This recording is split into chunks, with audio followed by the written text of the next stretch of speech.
गौतम दा लहरी के पास जाता हूँ, गौतम लहरी साहब से पूछता हूँ। गौतम दा, निश्चित तौर पर देखिए, आपने पहले ही अपने चरण में कह दिया, जो फर्स्ट राउंड में आपने कहा कि ये तो बहुत, और हम इस पे किसी को कोई भरोसा नहीं है।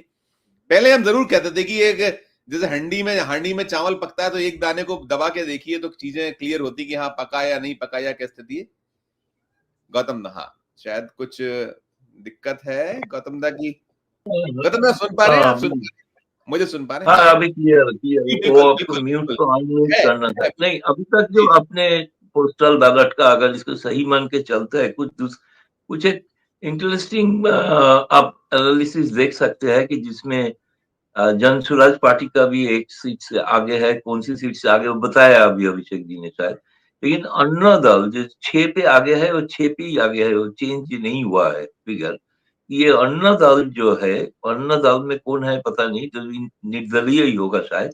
बहुत जगह स्थानीय क्षेत्र में उनका प्रभाव के कारण लोगों ने उसके ऊपर भरोसा करता है। इसी कारण ये अन्ना दल कहाँ पे फैक्टर हो रहा है, इसमें एआईएम है कि नहीं मुझे पता नहीं है, देख नहीं पा रहा हूँ।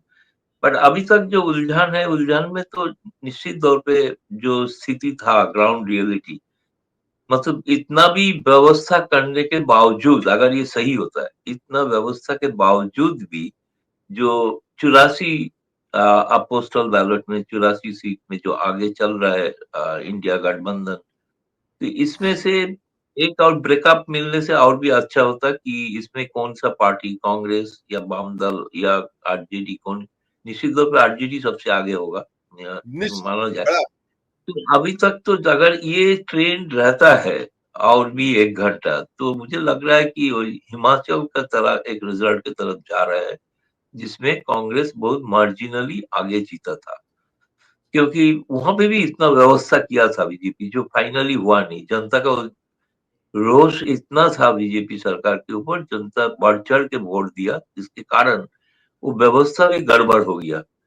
तो ये अभी देखने वाली चीज है। ये इसके बाद मैं जो पहले कह रहा था, इसमें चुनाव आयोग का अभी तक जो हमने आपने सारे बाकी जगह पे मैंने थोड़ा सर्च करके देख रहा था, किसी ने कोई उलझान इतना जल्दी अब नहीं दे पा रहा है जैसे आप दे रहे हैं।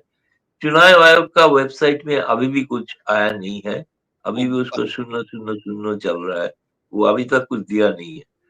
तो इसलिए आपने जो ग्राउंड रियलिटी जो बता रहा है, शायद यही ग्राउंड रियलिटी है।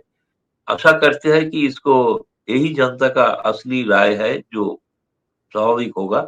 लेकिन बिल्कुल इसका पहले की बात यह है कि देखा कि एक व्यवस्था का बात जो बोल रहा था, देखिए गृह मंत्री अमित शाह सिर्फ कैबिनेट मीटिंग के लिए आए थे दिल्ली। उसके पहले वो वहीं पे बैठे थे, उसी होटल में थे जहाँ पे सीसीटीवी कैमरा बंद कर दिया था। कौन किससे मिल रहा है जो किसी को पता नहीं चलेगा। तो पहले से ही कोई पॉलिटिकल व्यवस्था हो रहा है कैसा कि नहीं, वो तो मुझे पता नहीं है। वो तो रिजल्ट के बाद ही पता चलेगा, सबको बयान से ही पता चल जाएगा कौन जो जीतने वाले विधायक किस तरह बयान दे रहा है। तो बीजेपी का सारे प्रतिष्ठा दांव में लगा है, क्योंकि यही जो मैंने आपको पहले भी कहा था कि एक तो बिहार ऐसे एक राज्य है जिसमें आजादी के बाद कभी जनसंघ भाजपा का सरकार नहीं बना। वो सरकार में शामिल हुआ था, लेकिन अपने मुख्यमंत्री कभी नहीं हुआ। तो ये अभी तक अगर जो एग्जिट पोल का भी उलझान है, उसमें बीजेपी का मुख्यमंत्री होना मुश्किल लग रहा है। मुश्किल लग रहा है, बिल्कुल बिल्कुल हाँ, बिल्कुल और बिल्कुल। दूसरी बात यह है कि इसके बाद जो चुनाव है 5 राज्यों में, पांचों राज्यों में भाजपा का हाल, कहीं पे तो भाजपा है ही नहीं, बहुत सारी जगह पे चौथा पांचवा स्थान पे है भाजपा। आसाम में एक जगह है जहाँ पे भाजपा सरकार में है, वहां पे भी अभी ऐसी स्थिति है जिस कारण से वहां पे जो स्पेशल इंटेंसिव रिविजन सार वो कर नहीं पाया है। सही कारण कहा। वहां पे ऑलरेडी सीए के कारण लागू होने के बाद वो जो एनआरसी लागू हुआ था, उसके कारण बहुत सारे हिंदू वोटर भी चुनाव का लिस्ट से बाहर है, इसे वहां पे एक्सरसाइज नहीं कर पा रहे हैं। तो उसके कारण वहां पे जो रोष है, वो रोष ऑलरेडी वो बीजेपी के खिलाफ है। रोष आज चीफ मिनिस्टर के खिलाफ तो है, भाजपा सोच रहे थे कि चीफ मिनिस्टर बदल लेंगे, लेकिन अभी तक बदला नहीं है। बट एक खबर था कि शायद हेमंत बिस्वा शर्मा का बदल के दूसरा किसी को बनाया जाए।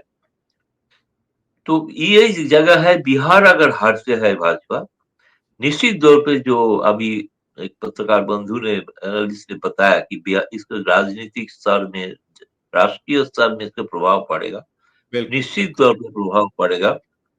और इसके ऊपर बहुत ही एक नया राजनीतिक समीकरण हम देख सकते हैं। राइट सर, बिल्कुल बिल्कुल। मैं बिल्कुल बिल्कुल स्वागत करूंगा डॉक्टर सुनीलम जी और राकेश शतल साहब का।